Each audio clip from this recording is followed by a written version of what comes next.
Hello and welcome to my YouTube channel. If you're new here, thanks for clicking. Today being on a Sunday, we are going for church. So without any further ado, let's go.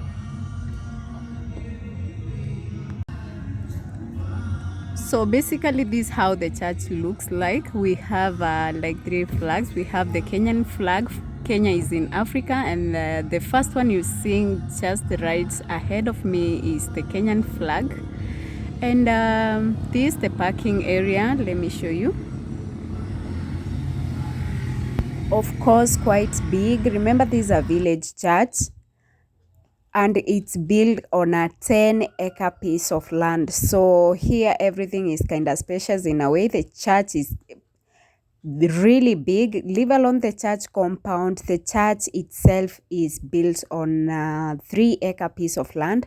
It's a story building, and the population here is quite big because both the ground floor and the first floor, not unless right now we have COVID, it's usually full. But because of COVID, we have 3 services.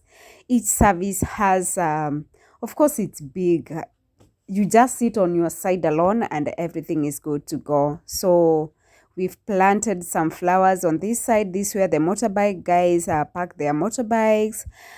This other side is where you can park your cars, and security here is very tight. When I talk of very tight, you are screened right from the gate.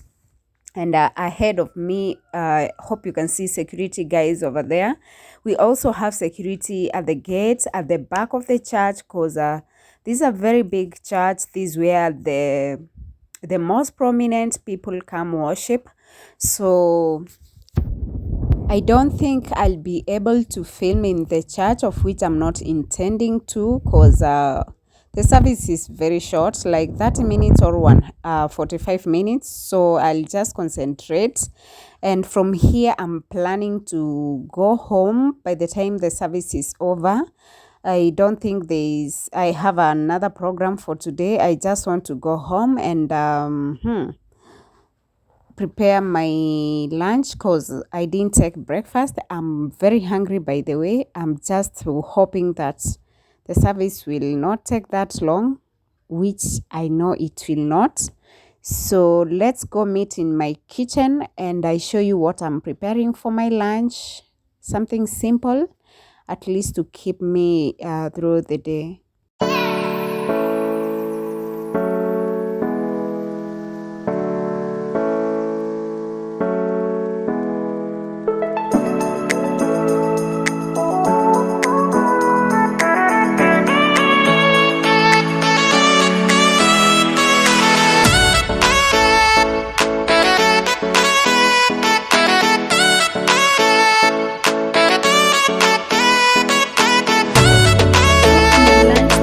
I'm preparing. These are omenas or DAGAA.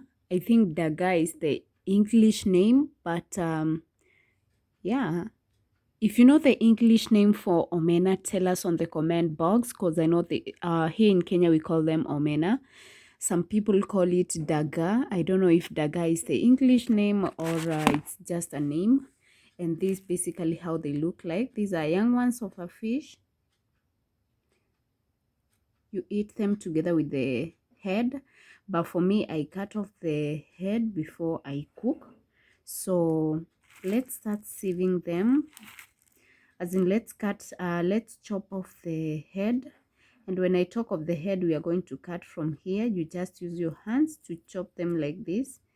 Then we dip them in a warm water. This is the warm water that I'll dip them in. So you just do like this. Those are the ones that I've cut off the head. So for me, I'm through. These are my omenas. Have dipped them in warm water, not boiled water. This just warm water. Have put nothing inside the water. These are the things that make your omena to be bitter. You see this powdery thing, leave alone the heads, this powderish thing. This what makes your omenas to be bitter. So take your time, remove them one by one. The big ones, you chop off the head. But for the small ones, just leave it like that. So in that process, this powder will get off from the omenas, and this what really makes your omenas to be that bitter. On this other side, these are the heads. I know many people eat the heads, but for me, I don't like the big heads. I'm okay with the small ones, but these big ones, no. So these ones I'll throw to my chicken. Remember, these are very, as in, omena is a very nutritious meal for both the kids, breastfeeding women, even men. You can also feed it to your chicken. Like, it's a very nutritious meal. It has a high quality or quantity of iron. So if you need more iron in your body, take omenas. If you can't get liver, just go for omena. They'll give you instant iron. So let's go to the actual preparing of the omena as we wait for these ones to, and once you dip them, do this. Ensure every piece is inside the water, and because we've just dipped them, it does not take long. We are going to drain off the water and give them some few minutes so that at least they can dry up.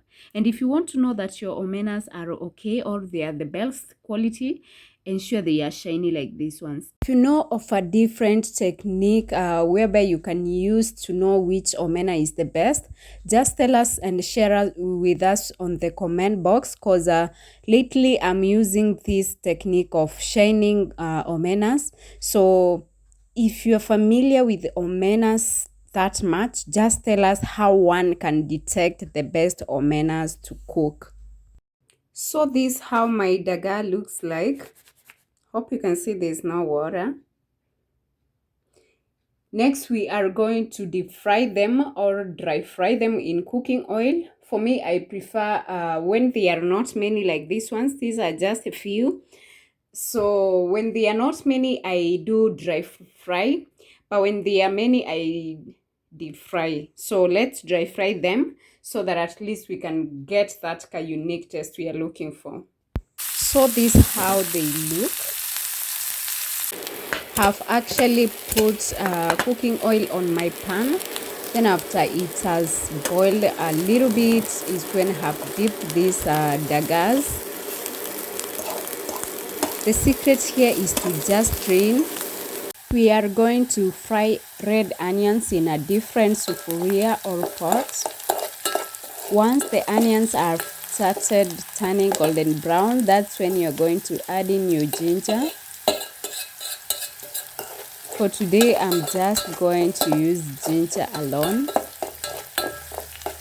Stir them to ensure that you get that unique sweet flavor. Let's add in chopped tomatoes and cook them till they become soft. Once your tomatoes are soft, mash them to get that thick stew. And once you realize that the stew is not enough, you can add in some little water. Let's add in our omenas or our DAGAA and give them a nice stir, just a nice stir to ensure that both the tomatoes mixed with the DAGAA. Leave them for around 1 to 2 minutes. Within 1 to 2 minutes, the gas will be ready. Remember, if you have dhania, once you switch off your gas, you can throw in your dhanias for seasoning. If you don't have dhanias, throw in pilipili hoho or capsicum. So for me, I garnish my food with either coriander or capsicum. If you have something else that one can use to substitute capsicum or coriander, tell us on the comment box. If you're enjoying this video, kindly give it a like. If you've not yet subscribed, kindly subscribe and turn on the notification bell so that anytime I upload a new video, you get notified. So this is how my food looks like. I've actually served my DAGAA with some grains and ugali. Remember ugali, I told you nowadays I'm using kavagara. It's so sweet. By the way, if you are struggling with which which maize flour to use, kindly go buy kavagara. I showed you a packet of kavagara somewhere in my video. So just go buy kavagara and you'll never regret. So guys, we've come to the end of today's video. I really appreciate your time. Oh my God, may God bless you for the support you're showing me day by day. You guys are really watching my videos. I love your comments. I love it when you give my videos a like. And thanks for supporting me and trusting in me. Oh my God. I love you all. I love you all. May God bless you abundantly. So just allow me to enjoy my meal and let's meet on my next video. And if you've not yet subscribed, feel most welcome in this channel. Join this family by subscribing and turn on the bell notification icon. That is, take a bell after the word subscribe so that anytime I upload a new video, you get notified. Love you all.